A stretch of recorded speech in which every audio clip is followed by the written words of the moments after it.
بسم اللہ الرحمن الرحیم۔ السلام علیکم زینب ٹی وی کے ناظرین، آج کے درس حدیث میں خوش آمدید۔ ناظرین کرام، آج کے درس حدیث کا موضوع ہے شیطانی وسوسے آنے پر کیا پڑھیں۔ حضرت عبداللہ بن عباس رضی اللہ تعالیٰ عنہ سے روایت ہے، میں نے ابن عباس رضی اللہ تعالیٰ عنہما سے پوچھا، میرے دل میں کیسی کھٹک ہو رہی ہے؟ انہوں نے کہا، کیا ہوا؟ میں نے کہا، قسم اللہ کی میں اس کے متعلق کچھ نہ کہوں گا۔ تو انہوں نے مجھ سے کہا، کیا کوئی شک کی چیز ہے؟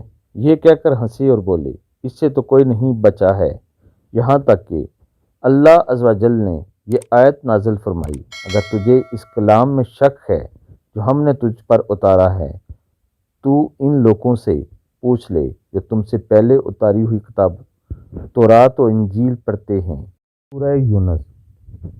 پھر انہوں نے مجھ سے کہا، جب تم اپنے دل میں اس قسم کا وسوسہ پاؤ تو یہ پڑھ لیا کرو، وَالْأَوَّلُ وَالْآخِرُ وَالظَّاہِرُ وَالْبَاطِنُ وَهُوَ بِكُلِّ شَيْءٍ عَلِيمٌ۔